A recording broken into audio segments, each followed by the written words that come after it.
Hello, and it's time for the Raw review here on Wrestling with Regret. Now, before I get into that, though, a lot of people have asked me the last couple of days to talk about the big speaking out movement happening right now on social media. It's been going real strong since just before the weekend began. Lots and lots of people in wrestling or who are formerly in wrestling calling out a lot of abusers, trainers and promoters and other wrestlers who have allegedly done a lot of heinous things to a lot of people over the long period of time. And some companies have taken swift action against some of the people who've been accused here. And there's a lot going on. And believe me, I do want to talk about it, but this video is not the place for that. I've got a whole thing I want to say about that. That's going to be in a separate video coming out later this week. So hold until then. That will be happening. But right now, we just want to focus on Raw. And so after all the shit that was going down over this weekend in the world of wrestling, maybe we can be distracted and kind of escape for a little bit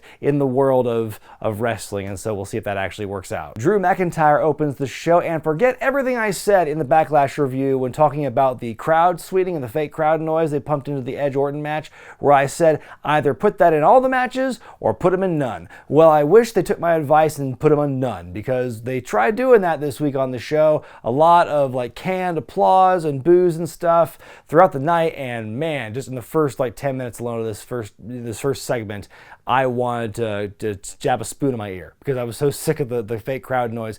It turns out that even if you have a multi-million-dollar budget like WWE, you can't make the crowd noise sound authentic. You know, Grandmasters of Wrestling couldn't do it, WXO couldn't do it, and if WWE can't do it, then what hope do those little mom and pops have? After last week's near miss in the tag team match, like winner take all last week, Drew McIntyre focuses on the future. Speaking of the future, here comes Dolph Ziggler, who announces that he and Robert Roode, remember him, have been traded to Raw in exchange for AJ Styles going to SmackDown. Ziggler says he's so happy that Drew won the championship at WrestleMania, but that Drew owes him one because, you know, Dolph pretty much single-handedly saved Drew's career when he came back from NXT. Of course, Drew doesn't quite remember it that way, but now he says that Ziggler, he's been on this losing streak lately. He's become exactly what he and Dolph despised when they were a tag team on Raw. He became an entitled jackass. So Drew basically challenges Dolph to a match, or preemptively accepts Dolph's challenge for a match for the championship at Extreme Rules. Will it happen? Yeah, probably. We find out later that the match was accepted, so it's unlike Donkey Kong. But yeah, so we don't get the Drew Jinder Mahal face-off I was really hoping for after Jinder got his knee surgery. But we're getting another voice from Dolph's past, kind of coming here and feuding with Drew. And look, Dolph's good every night he wrestles, and Drew's great too in this current form. So I think the match is going to be fine. But like, man, what has Dolph Ziggler done to earn a championship? You know what? Fuck it. Nia Jax staging a sit-in in the middle of the ring. She talks about how Charlotte's getting everything she wants and she gets another championship match this week. Meanwhile, Nia was cheated out of her title match at Backlash, completely failing to mention the rematch the next night on Raw when there was the referee doing the fast count. I guess that's been totally swept under the rug. R-Truth suddenly interrupts and does his rap, and he confuses Nia for Akira Tozawa. An easy thing to do, I guess, but you know, he's supposed to be wrestling at Tozawa tonight, unless you're the real Akira Tozawa. And then we get two Akira Tozawas, one behind the announce desk, and then all of a sudden the ninjas surround R-Truth and chase him out of the ring. It's basically a new version of the 24/7, you know, jobber parade that was running around every week with that. So then after they leave, Charlotte shows up and confronts Nia, and Nia basically says, you know what, you've never been able to beat me. You know, we wrestled 3 years ago and I dominated you, and you've been ducking me ever since. Charlotte strikes first, they has fight, but in the scrum, Charlotte apparently hurts her arm, and so they immediately raise some red flags, and they foreshadow how that's going to affect her match with Asuka later in the night, and we'll see where this Nia-Charlotte conflict leads as the night progresses. Backstage, the Street Profits and the Viking Raiders come to an understanding and agree that though they may be friends, all bets are off when it comes to the Raw tag titles. They scamper off screen, and then after that we see Zelina Vega walk on and give a look that says, I think my guy's going to do a run-in later in this matchup. And sure enough, the next match is for the Raw tag titles as the Profits defend against the Vikings. The Viking Raiders have had the Street Profits number ever since back in the NXT days, have not been able to get a win, have the Profits. So will they be able to finally get that win tonight? Great early moment here when Montez goes for a plancha to the outside onto Eric, who catches him in midair and then powerbombs Montez into Angelo Dawkins. I love that. There's one point even when the Profits hit the Viking Experience, and then we get the pinfalls broken up in the end. We get a cool little sequence here where we get the cash out and a beautiful frog splash from Montez to win the match for his team. So the Profits finally get a really feel-good, redeeming win against the Raiders, who they've never been able to beat. So that was kind of a cool moment there. But then right after the match, sure enough, we get Andrade and Angel Garza attacking the champs. Then the Viking Raiders come back. Oh, by the way, there was sportsmanship afterward. They were hugging and arm raising and stuff. Then after the Vikings leave, in come Andrade and Angel Garza. Then the Vikings come back out and chase the baddies away. And that's where it ends. And so then we find out backstage, Charlie Caruso, she was the MVP of this show. She was all over the place. Like every segment there was like at least one backstage interview, and Charlie she was the woman on the street. She was just hitting all her points here. And Zelina says, now there's a united front between Andrade and Angel Garza. They're going to challenge the Raw tag titles. So when Zelina says, united front, they put their differences aside, does that mean they're just delaying the inevitable breakup down the line, or are they just killing that whole angle dead and moving on and hoping we forget? A good little promo from Seth Rollins elsewhere backstage where he says, I didn't choose to become the Monday Night Messiah, just like Rey Mysterio didn't choose to be sacrificed. But the difference is, I, Seth, have accepted my fate and my role, but Rey continues to be defiant, which is why he must be punished. And so he says, he wraps up by saying, legends never die, but they do outlive their welcome. Very interesting right now. We've got kind of two parallel storylines on Raw where you've got these heels that are attacking these like legends. I mean, I think it's kind of by circumstance that Seth is attacking Rey Mysterio here, but Orton is definitely on like the Legend Killer 2020 reunion tour here, where he's going after actual legends, and that's kind of his gripe. And we'll see that in his segment later on as well. But I find it interesting. We've got Seth and Orton both kind of doing that right now. Raw Women's Championship match. Asuka takes on Charlotte, who has had her number, not only the last couple of weeks, but the last couple of years as well. Asuka's never really been able to defeat Charlotte here, but of course the big storyline here is that Charlotte dinged her arm in the scuffle with Nia Jax earlier on. So would that be a factor? Yes, it was. Asuka attacking the arm constantly, yet Charlotte is resilient. I love the ending sequence here, where Asuka's got like the arm grabbed, and Charlotte tries every trick in the book to try and get Asuka off, but it's not enough. Asuka puts Charlotte in the chicken wing, forcing her to tap out. So Asuka, we talk about, earlier, the Street Profits finally, exercising their demons, beating the Viking Raiders. Here we see something very similar with Asuka beating Charlotte finally, which is great, and it's good to see her. It was a good match. I thought it was very strong, but at the same time, though, it's like, there's an asterisk there because Charlotte got her arm hurt in the thing earlier. Can't somebody just beat her because the better woman won? Can't Asuka at least be given that? We get a medical update from Edge. It's a nice pre-taped promo at 24 frames a second, very dramatically lit on one side where Edge is sitting in the corner, and you can see the medical tape, kind of covering up his arm, the result of the tricep surgery he had. And this is a great promo. Fantastic work by Edge here. And I'm not going to try and hit all the beats, but he talks about how Edge, he couldn't pick up his children on Father's Day, and that what Orton did at Backlash and what he did to Christian the next night on Raw, it awoke, the fire inside Edge, and now Edge is determined to make Orton's life a living hell, and it will tear his life down brick by brick. And now he's no longer the PG superstar who just happened to be there. Now he's the rated R superstar. And so that's what we got that. And yeah, fantastic promo. You should definitely seek it out. What I'm saying here, it isn't going to do it justice. But then after that, we see Randy Orton being interviewed elsewhere, backstage, live, and Orton asks, what does a snake do when he feels threatened? He attacks, sometimes wildly and blindly, as he admits he did in the last couple of weeks with Edge and Christian, but he did what he had to do to survive. And then he wraps up the interview by saying that, he thinks that Edge and Christian will have long, healthy lives after retirement once they make their full recoveries, but it will only stay that way as long as they stay far, far away from Randy Orton. Elsewhere backstage, there's intrepid reporter Charlie Caruso yet again, talking to Charlotte, asking how she felt about the loss tonight. Charlotte doesn't get very far in her response before she's jumped by Nia Jax, and Nia whips her arm a whole bunch and slams the arm into a big laundry hamper and whatnot. So very clear this is the angle, this is the storyline they're building toward here. I think Nia looked really good on this night, not just with her promo in the ring doing the sit-in, but then also how she, conducted herself in the post-match beatdown we just saw here with Charlotte. The question is, who's the babyface in this exchange? Why? It's so interesting how they choose to put Charlotte in this position where it's like she's just the most evil, callous, full of herself character, and then for real no reason, except for just by a definition of like where she is on the spectrum, the face and heel spectrum, compared to the person she's feuding, she's just naturally a babyface, or she's supposed to be in that slot, which is really weird. And I know, like, you know, her dad, you know, to make a comparison, he did that a lot too. Sometimes he was a babyface when it didn't make a whole lot of sense, or just by default. But here it's like, yeah, it's hard to get behind babyface Charlotte because they've never, except that first run she had when she debuted. What was it, 2016? And like she fought Brie Bella to be the champion and everything.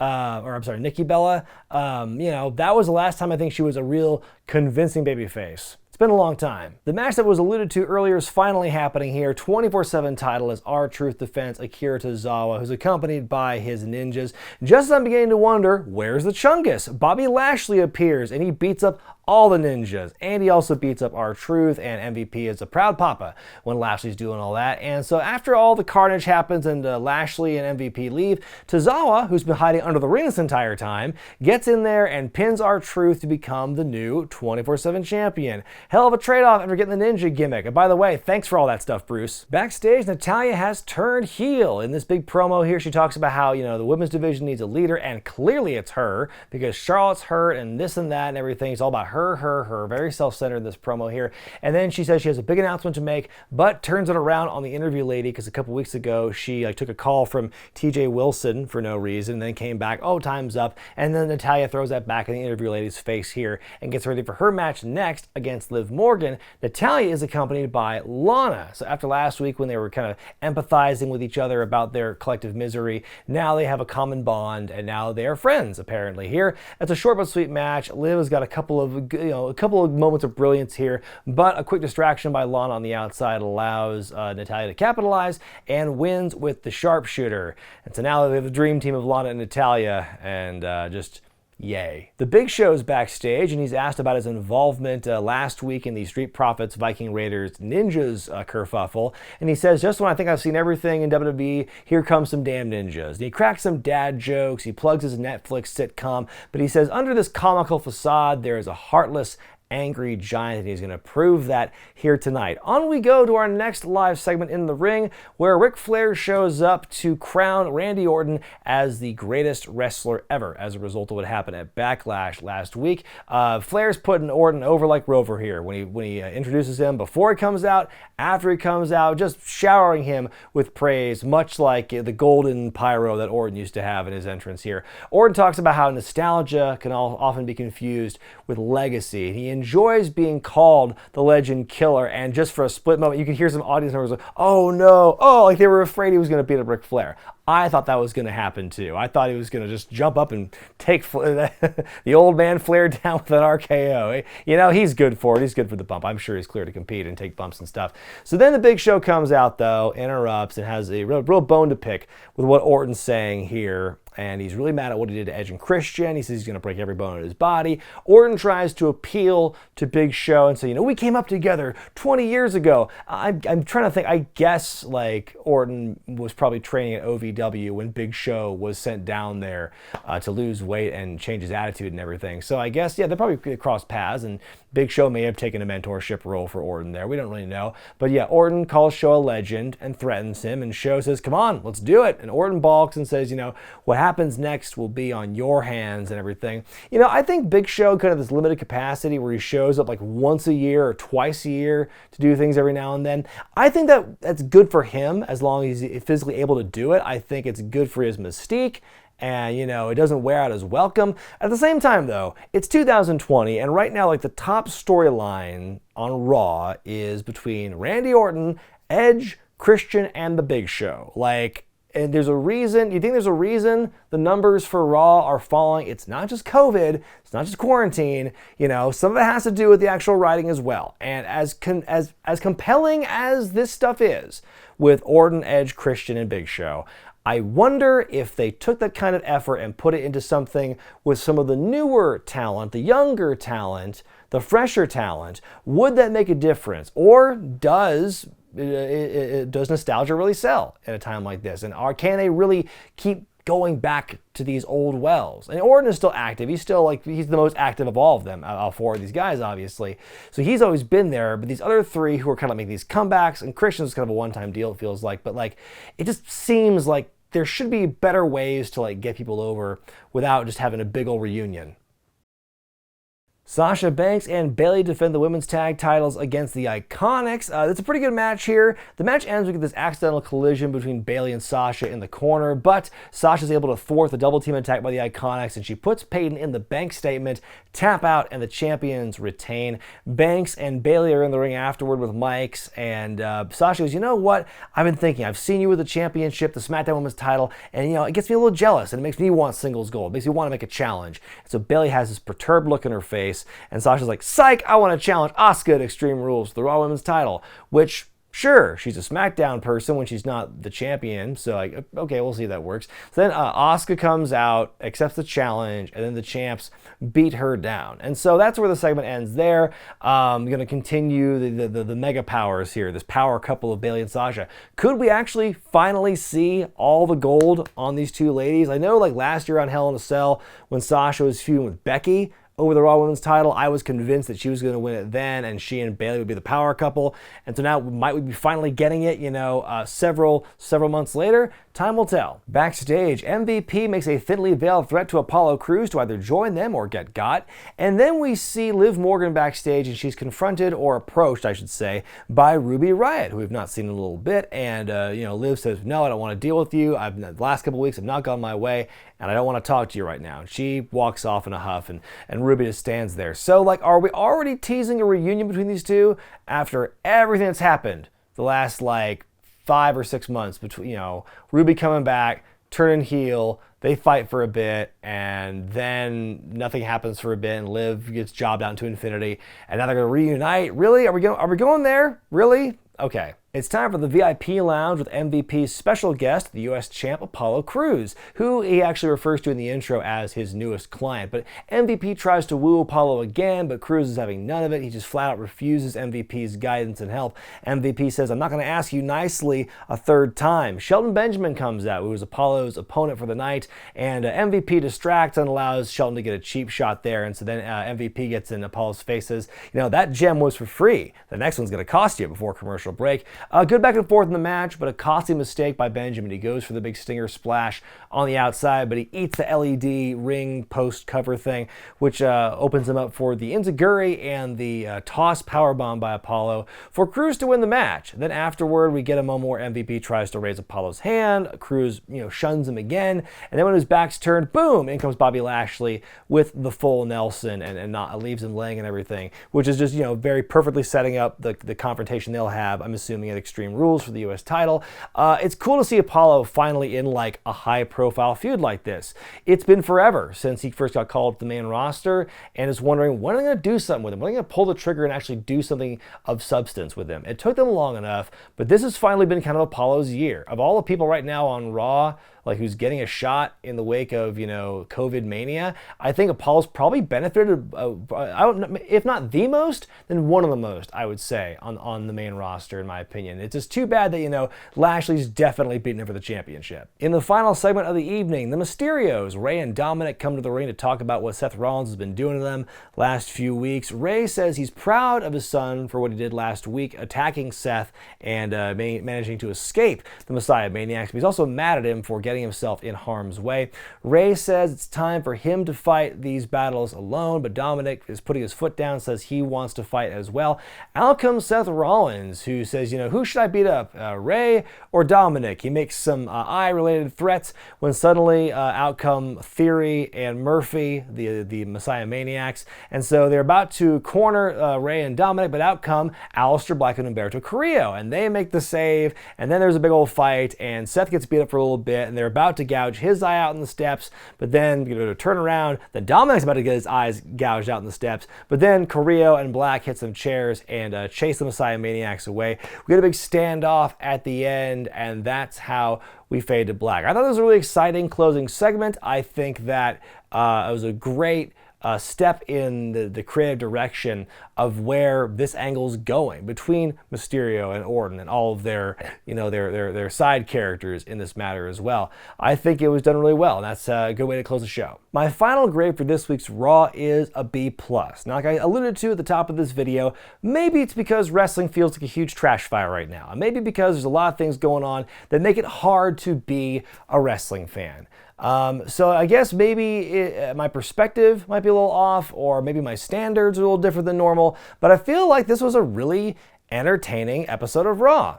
Am I wrong? I think there was a lot of good stuff in the show here. I liked the championship matches, some real cathartic victories for the Street Profits and Asuka, even though that one was a little bit cheap. Still good to see her beat Charlotte anyway, finally. The promo work was fantastic pretty much all throughout the night, especially from Randy Orton and Edge. But man, we're really going to see, babyface Charlotte again. Yeah, we're doing that? But let me know what you thought about Raw this week in the comments section below. And by the way, this week, my classic pay-per-view review is going to be of ECW One Night Stand 2006.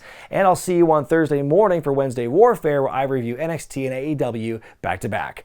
I'm Brian Zane, and I'll see you next time.